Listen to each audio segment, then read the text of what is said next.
ओम ब्रह्म सत्यम सर्वधा। विषय है ईश्वर प्राप्ति कैसे करें।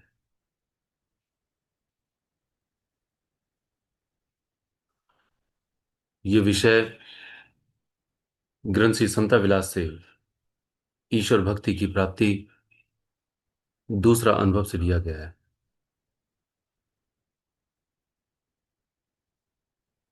हम कभी कभी सोचते हैं, न जाने कितने प्रेमी इस समय रोजाना सत्संग सुनते हैं,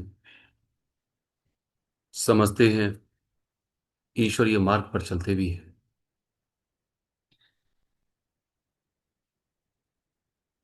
इतना वर्ष व्यतीत हो गया, इतनी उम्र हो गई भक्ति करते करते, प्रभु की उपासना करते हुए। जो भी मनुष्य जैसे जैसे ईश्वर की भक्ति करता है, उनको ध्याता है, चाहे वो मंदिर जाता है, चाहे गुरुद्वारे जाता है, घर गृहस्थी में महिलाएं बहुत कुछ करती हैं, व्रत है, उपवास है, नियम धर्म कर्म, तीर्थ, जप तप, जैसा भी है। लेकिन मन में कभी ना कभी यह ख्याल आता है, क्या मुझे ईश्वर की प्राप्ति हो सकती है? क्या इस जन्म में वो परमेश्वर जिसको हम ध्या रहे हैं, उस परमेश्वर को हम प्राप्त कर भी सकते हैं, या कर भी पाएंगे? कितना वक्त जाया हो गया या व्यतीत हो गया हमारे इस जीवन का। इस जीवन में जो शेष वक्त बचा हुआ है, क्या मैं ईश्वर की प्राप्ति कर भी सकता हूं?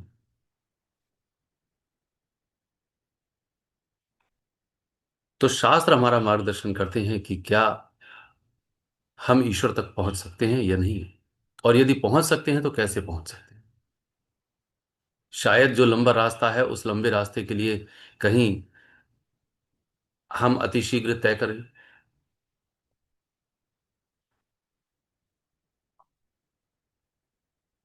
तो राजा परीक्षित का उदाहरण आता है।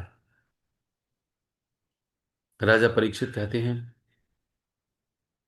अपने गुरुदेव के पास जाकर के, रात्रि के 11 बज चुके थे, अपने गुरु के पास पहुंचे और कहते हैं, गुरुदेव, मेरी मृत्यु के ठीक 7 दिन शेष बचे हुए हैं। 7वें दिन तक्षक सर्प के डसने से मेरी मृत्यु हो जाएगी। तो उन्होंने कहा कि जो भक्ति है, वो इस समय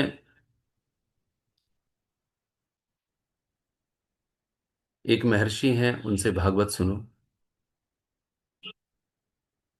और वहां जाकर के उनके चरणों में बैठकर प्रभु की महिमा को सुनो, उस रहस्यमयी ज्ञान को सुनो, जिससे भक्ति की प्रचुर मात्रा में जो प्रेम है वह इतना प्रगाढ़ हो जाए कि तुम, यानी कि जीवात्मा, उस परमेश्वर के सागर में लवलीन होकर के गोते खाने लगे।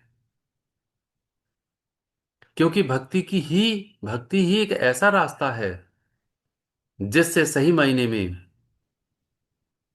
तुम ईश्वर की प्राप्ति कर सकते हो इतने कम समय में।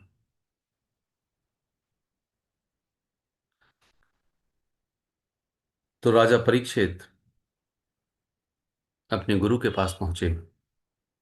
वहां पर उन्होंने भागवत सप्ताह का संपूर्ण ज्ञान राजा परीक्षित को दिया। बहुत से प्रश्न पूछे उन्होंने, उन प्रश्नों का उत्तर भी दिया उन्होंने। आज प्रभु की कृपा से हम सभी सदगुरुदेव महात्मा मंगत राम जी महाराज के ग्रंथ ग्रंथ श्री समता विलास, उसमें ईश्वर भक्ति की प्राप्ति का एक वचन पहले हम पढ़ रहे हैं। दास संगत के सम्मुख जो वचन पढ़ रहा है, उसको ध्यान से सुने, और फिर अन्य शास्त्र के आधार पर भी इसका विवेचन फिर किया जाए। ये पेज नंबर 54 पर है, वचन नंबर 73 है। श्री महाराज जी हमसे कहते हैं, कर्मों की आसक्ता में जीव अधिक मजबूर है, यानी मैं कर्ता की गिरफ्तारी से छूट नहीं सकता। सुख, दुख, ग्रहण, त्याग, लाभ, हानि, खुशी, गमी, मित्र, शत्रु आदि द्वंद्व विकार में अधिक आसक्त होकर अधिक दुखी रहता है। अनेक भावों को धारण करते हुए भी शांति को प्राप्त नहीं होता। ये घना कलेश इस जीव को लगा हुआ है। ये घना कलेश इस जीव को लगा हुआ है। इससे छूटने के वास्ते बड़े बड़े यज्ञ करता है, तप करता है, कठिन से कठिन साधना को भी धारण करता है, मगर कर्म अभिमान नाश नहीं होता। कर्मों के अनुसार ऊंच नीच जूनी को प्राप्त होता रहता है। निहिकर्म अवस्था जो परमानंद की है, उस धाम को वह प्राप्त नहीं हो पाता। श्री महाराज जी हमारी कमी, यानी जहां पर हम खड़े हुए हैं, जिस दलदल में हम हैं, वहां पहुंचाने की कोशिश कर रहे हैं। और कहते हैं कि कर्मों की आसक्ति में जीव अधिक मजबूर है। जीव यानी मैं, जो जीवात्मा है, जो अनानियत में खड़ी हुई है, जो कर्तापन में खड़ी हुई है, जो देह अभिमान में खड़ी हुई है, ये हर समय कर्मों की कर्ता बनती ही है, चाहे वो कुछ भी क्यों ना कर ले। इसलिए कहते हैं कि बड़े बड़े यज्ञ भी कर रहा है, तप भी कर रहा है, कठिन से कठिन साधना को भी धारण कर रहा है, लेकिन वो कर रहा है, यानी मैं कर रहा हूं, मैं उसकी खड़ी हुई है वहां पर। इसीलिए श्री महाराज जी कहते हैं, मगर कर्म अभिमान नाश नहीं होता। वह उन सत्कर्मों की भी जो फल की प्राप्ति है, उस फल की प्राप्ति में वह ऊंची योनि को भी प्राप्त करता है, ऊंची देह को भी प्राप्त करता है। कभी रजोगुण कर्म करता है तो कभी तमोगुण कर्म हो जाते हैं उससे, लेकिन भक्तिमान मनुष्य सतोगुण कर्म कर रहा है, ठीक है, अच्छी बात है, लेकिन उच्च गति को प्राप्त कर रहा है। वहां पर उसको राज वैभव मिलता है और फिर से राज वैभव रजोगुण में आकर के तामसी प्रवृत्ति में प्राप्त हो जाता है। अर्थात निहिकर्म अवस्था जो परमानंद की है, वह प्राप्त नहीं हो पा रहा।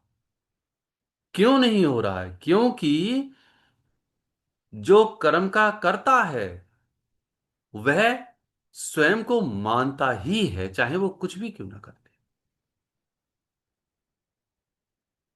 ये जो कर्म का कर्ता बना हुआ है, इसीलिए जो वाणी आती है, वो कह रही है कि कर्तापन से वासना, वासना से संसार। जो कर्तापन है, उससे वासना खड़ी हो जाती है। और मन के अंदर जितनी वासनाएं हैं, वह उन वासनाओं को पूरा करने के लिए कर्म करता है। जब कर्म करता है तो उसका कर्म का फल मिलता है। और जब कर्म का फल मिलता है, तो वो एक नहीं, दो रूप में होते हैं। या तो उसके पक्ष में होगा, या उसके विपक्ष में होगा। यदि पक्ष में होता है, उसके अनुकूल होता है, तो उसे सुख मिल जाता है। यदि प्रतिकूल मिलता है, तो उसे दुख मिल जाता है। तो जो द्वंद्वात्मक उसका जो फल है, उस फल के आधार पर उसको लाभ, हानि, मित्र, शत्रु खड़े हो जाते हैं। इसीलिए उसकी ईर्ष्या खड़ी होती है, द्वेष खड़ा होता है, उसका छल कपट आ जाता है, और वह इस गहरे जाल में इस तरह से आसक्त हो जाता है कि वह उससे छूट ही नहीं पाता। इसीलिए कहते हैं, जैसा कर्म करे इंसान, वैसा फल देगा भगवान। यह है गीता का ज्ञान। जैसा तू कर्म करेगा, वैसा फल पाएगा। क्योंकि कर्म तू कर रहा है ना। तू उस दलदल में खड़ा हुआ है, जिस दल दल से निकलने का यत्न करने का प्रयास तू करते हुए भी निकल नहीं पा रहा। क्योंकि इस रहस्य को समझने का और इसको पढ़ करके मनन करने का मुझे आज तक मौका ही नहीं मिला। इसलिए श्री महाराज जी कहते हैं कि ये जो तेरी जो स्थिति है, उस स्थिति में बुद्धि और भी अहंकारवाद को प्राप्त होकर के मलिन होती चली जाती है।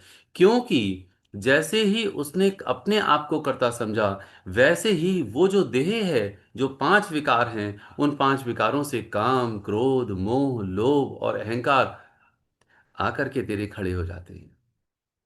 उनमें जो असली शांति को प्राप्त करने का यत्न जो करता है, वह उन विकारों में भी आसक्ति जितनी जितनी ज्यादा होती है, उन अशांति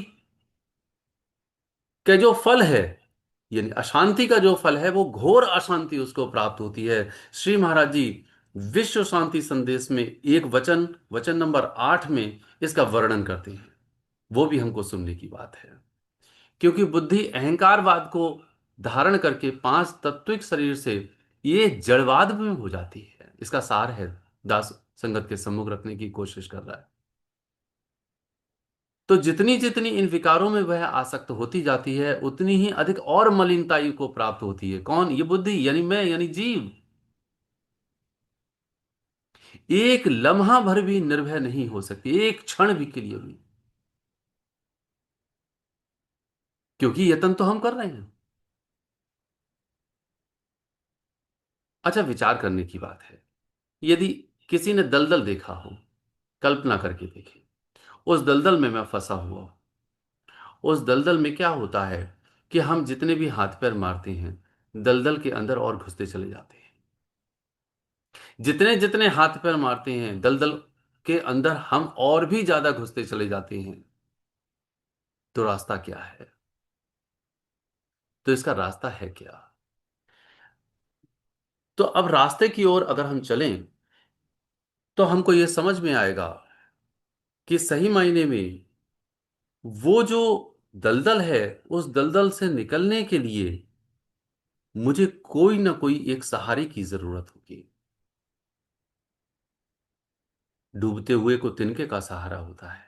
दलदल में पड़ा हुआ मनुष्य यदि एक छोटी सी रस्सी, जिसमें इतना बल ना भी हो, लेकिन वो उसको पकड़ ले,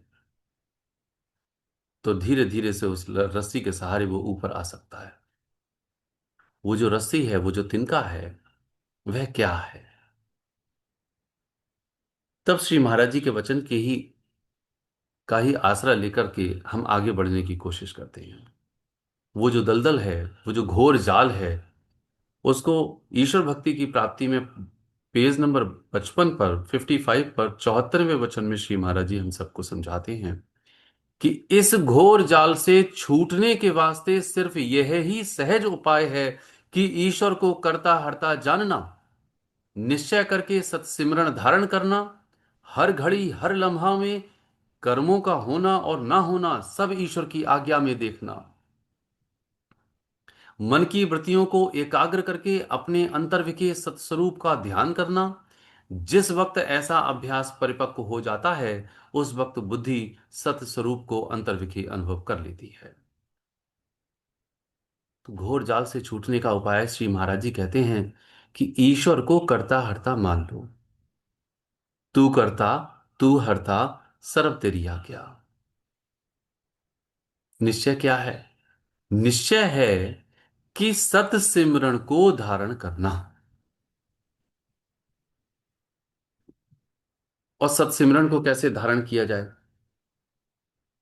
एक शब्द आता है सत विचार, और एक शब्द आता है सत अभ्यास।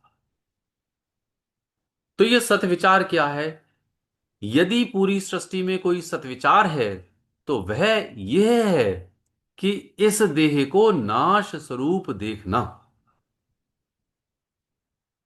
और सत अभ्यास यह है कि देह की जीवन शक्ति, यानी वह जो आत्म तत्व है, उसको दृढ़ निश्चय करके सिमरण ध्यान करना।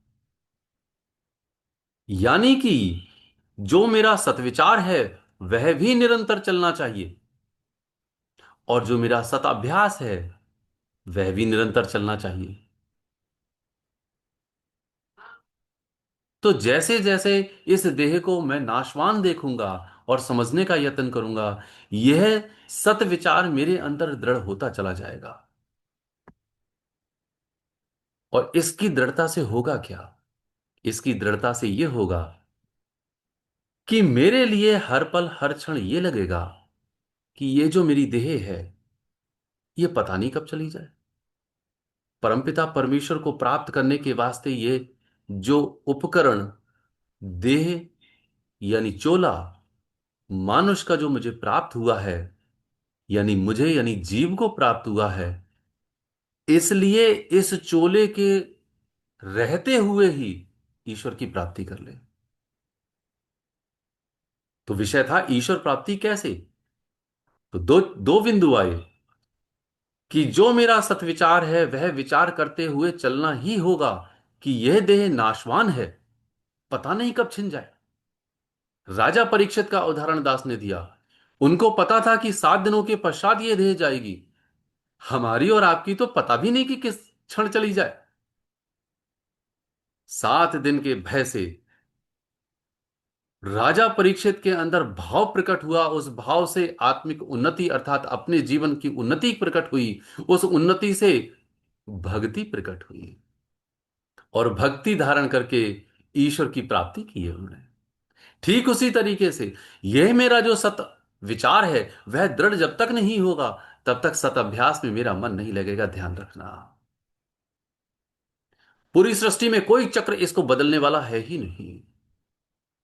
इसलिए श्री महाराज जी कहते हैं कि इस घोर जाल से छूटने के वास्ते सिर्फ यह ही सहज उपाय है। कितना सरल उपाय दिया है कि ईश्वर को कर्ता मान लो, उसको हर्ता मान लो, निश्चय करके सत्सिमरण करें, सत विचार करें अर्थात देह को नाशवान समझें, सत अभ्यास करें अर्थात सिमरण और ध्यान करें निश्चय करके। लेकिन इसके साथ क्या होगा, हमारे कर्म तो चलते रहेंगे, हमको अपने कर्तव्य भी करने हैं। ऐसा तो है नहीं कि हमारा जो घर परिवार है वह घर परिवार मेरा छूट जाए या छोड़ने के लिए कोई कह रहा है, नहीं। तो उन कर्तव्यों का पालन भी करना है। और कैसे करना है, होना और ना होना ये ईश्वर की आज्ञा में देखना है। अपने प्रयास में कमी नहीं रखनी, लेकिन जो हो गया या जो होने वाला है वह सब कुछ ईश्वर के हुक्म के अधीन हमें देखना है। अब मेरे मन की जितनी वृत्तियां होती हैं, ये बिंदु इस वचन का ही है कि मन की वृत्तियों को एकाग्र करके अपने अंतर्विकीय सत्य स्वरूप का ध्यान करना। अब मेरे मन के अंदर वृत्तियां बहुत होती हैं, न जाने कितने संकल्प होते हैं, वो सारे के सारे संकल्प मेरे 5 विकारों के अधीन हैं। और 5 विकारों के साथ साथ ये जो 3 गुणों की माया है, सतोगुण रजोगुण और तमोगुण, इनके आधार पर होती है। तो मुझे इन वृत्तियों को कैसे कम करना है कि तमोगुण की जितनी भी वृत्ति है अर्थात आलस है, प्रमाद है, समझे, मेरे जितना भी बुरा खान पान है, ये जो तामसी प्रवृत्ति है, अच्छवच्छ खाना, अनर्गल बोलना, अधिक बोलना, किसी से ईर्ष्या करना, द्वेष करना, छल कपट करना, ये जो तामसी प्रवृत्तियां हैं इनको रोकना है। इसके साथ साथ रजोगुण की भावना जो मेरे अंदर पैदा होती है कि ज्यादा से ज्यादा मैं कमा लूंगा तो मैं सुखी हो जाऊंगा, ये रजोगुण की भावना को मुझे रोकना है। न जाने कितने बना करके चले गए, उनके उदाहरणों को देखें। जो सिकंदर पूरे विश्व को जीतने का एक संकल्प लिया हुआ था, एक विचारधारा थी उसकी, जब उसकी यात्रा निकली शमशान की तो कहा था उसने कि दोनों हाथ बाहर निकाल देना, कि ये सिकंदर कुछ लेकर के नहीं गया था। मेरे शव को, मेरे मेरे शव को जो वैद्य हैं, यूनान का था ना, मेरे जो वैद्य हैं वो उठाएं, कि कोई कुछ कर ना सका। और मेरी जितनी दौलत है वो मेरे जनाजे के आगे बिछा देना, कि ये सारी की सारी दौलत कोई काम नहीं आई। तब वो कहते हैं कि ये जो वृत्ति तेरी मन में भरी हुई है कि ज्यादा से ज्यादा धन दौलत कमा करके मैं सुखी हो जाऊंगा, ये तेरा जो सुख का आकलन है वो तेरा कम हो जाना चाहिए। और धीरे धीरे कम करते करते तेरा एक दिन बंद हो जाएगा। तब जाकर के वही मन जो उन वृत्तियों में लगा करता था, वही मन परमात्मा के नाम में लग जाएगा। और परमात्मा के नाम में लग करके तू साधना करेगा, अर्थात उसी मन को साधेगा। साधना का मतलब ही है कि उस मन को साधेगा। ऐसा करते हुए ये बुद्धि जिसका निर्णय हो चुका है इस मनन के वास्ते, तब ये बुद्धि परमपिता परमेश्वर की को अंतर्विखे अनुभव कर लेती है। जब अंतर्विखे अनुभव कर लेती है तो और अधिक प्रेम से धारण करके उसी में ही लीन हो जाती है।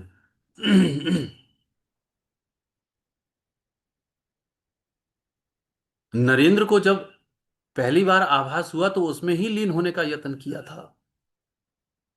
महंत रतन दास जी को जब एहसास अनुभवता हुई तो श्री महाराज जी के पास गंगोटिया फिर से आई और उन्होंने यही कहा कि वह खुमारी जो उस समय मुझे मिली थी, जो आपके द्वारा प्राप्त हुई थी, जो आपकी कृपा हुई थी, वह फिर से खो गई है। अर्थात उस मन की, जिस दिन उन वृत्तियों को रोक करके हम परमपिता परमेश्वर के ध्यान में लवलीन रहते हैं, तो उसका जो अनुभव प्राप्त होता है, उसके पश्चात और अधिक प्रेम से वही मन उसी नाम में लग जाता है। और ऐसे लगता है कि वहीं पर पहुंचने का यत्न करता है। जैसे नरेंद्र ने वहां पहुंचने का यत्न किया, जैसे महंत रतन दास जी ने वहां पहुंचने का यत्न किया, ठीक उसी प्रकार से श्री महाराज जी कहते हैं, महंत रतन दास जी से कहते हैं, प्रेमी, ईश्वर का हुक्म ऐसा ही था, जो तुम्हें वह अनुभवता करा दी गई, अब खुद पकाओ और खाओ। इसका अर्थ ही ये हुआ कि अब तुमने खुद उस कमाई को करना है और कमाई करके उस स्थिति को प्राप्त कर लेना है। तब श्री महाराज जी कहते हैं इस बात के लिए कि तुमने ईश्वर को करता हरता जान करके परमपिता परमेश्वर की शरण में जाना है। अंत में रामकृष्ण परमहंस का एक उदाहरण जो आया का है, वह रख करके दास अपनी वाणी को विराम देता है कि हम सब समझें कि किस तरीके से परमपिता परमेश्वर को ध्याना है। और बहुत अच्छे ढंग से उन्होंने समझाया। कहते हैं प्रेमी कि एक आया जब किसी धनवान व्यक्ति के घर में कार्य करती है, तो उस कार्य को करते हुए वह हर पल हर क्षण यह नहीं भूलती, ना ये घर मेरा है और ना घर के कोई सदस्य मेरे हैं। वो आया नहीं भूलती इस बात के लिए, वह नौकरानी नहीं भूलती है। उसका जो मन है वह अपने ही लाल में लगा हुआ होता है, पुत्र में लगा होता है, जो वह घर छोड़ आई है, अपने मालिक के यहां सारा काम करती है और एक से एक अच्छे से अच्छा कार्य वह अपने मालिक को हर काम करके देती हुई है। कोई गलती नहीं करती, क्योंकि उसे पता है कि यदि गलती होगी तो मुझे दोबारा से करना पड़ेगा। हर कार्य में परफेक्ट अर्थात निपुणता से करते हुए वह आगे बढ़ती है। बट बेट उन मालिक के बच्चे को भी खिलाती है। ओ लल्ला, ओ मुन्ना, चुप जा, तू खा ले, तू पी ले। लेकिन उसे यह होश रहता है कि यह मुन्ना मेरा नहीं है। वो कितने लाड़ प्यार से खिला भी रही है और छुपा भी रही है और घर के सारे कामकाज कर रही है। ठीक उसी प्रकार से हमने भी अपने घर में सब कार्य करने हैं, लेकिन यह होश रखना है अच्छी तरह से कि ये सब मेरे नहीं हैं। यहां तक कि ये देह भी मेरी नहीं है। जिस देह की खातिर मैं इतने सारे यत्न कर रहा हूं, वह देह भी मेरी नहीं है। जो मेरा है वह मेरा परमेश्वर है, वह मेरा गुरु है, वह मेरा अंतर्यामी, वह दीन दयालु दीनानाथ है। वो मुझे बारंबार पुकार करके कह रहा है, सतगुरु तो अंतर रमे पल पल करें पुकार, आज्ञाकारी होए के तू घट का पाट उघाड़।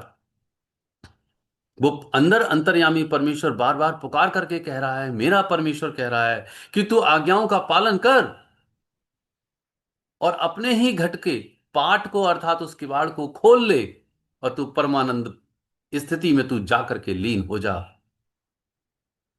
यह है ईश्वर प्राप्ति कैसे करें। इस तरह से जब कोई भी जीव गहरे मनन में उतरकर अपने जीवन को व्यतीत करता है और अपने भाव को प्रेम के साथ जोड़ करके परमपिता परमेश्वर का सिमरन करता है, ईश्वर को करता हरता जान करके, तब उसकी समस्त मन की वृत्तियां कम कम और कम इतनी होती चली जाती हैं कि वह परमपिता परमेश्वर के नाम में लीन होकर के परमेश्वर में ही स्थित हो जाता है। इस तरह से हम परमेश्वर को प्राप्त करें और परमपिता परमेश्वर हम सब पर कृपा करें, जिससे कि जिस उद्देश्य की खातिर हम सभी ने मानुष का चोला प्राप्त किया है, वह प्राप्त करते हो करके हमने वह परमेश्वर को प्राप्त ही करना है। और अंत में एक बात और दास के आ रही है, शौक और सिदक करके श्री महाराज जी ने एक शब्द का प्रयोग किया है। जब भी हम सिमरन करने बैठें, जब भी हम सिमरन करने बैठें, या हर पल जो सिमरन चल रहा है, उस सिमरन में एक बात जरूर याद रखें, वो भी काम की है, कि अब ऐसा शौक रखें कि हम इस जन्म में क्यों नहीं पा सकते प्रभु को। हम इस जन्म में क्यों नहीं पा सकते प्रभु को, ये शौक होना चाहिए। और सिदक, सिदक ऐसी होनी चाहिए कि बाजी हमने अब मारी की अब मारी। वो परमपिता परमेश्वर दूर नहीं है, वो अति निकट है। परमेश्वर से प्रार्थना करें, इस तरह से शौक और सिदक से सिमरन करें और आर्द्र भाव से प्रभु को से पुकार करें कि हे प्रभु, अब हम पर कृपा करो, अब हम पर कृपा करो। इस तरह से ईश्वर की प्राप्ति हो जाएगी। ओम ब्रह्म सत्यम सर्वदा।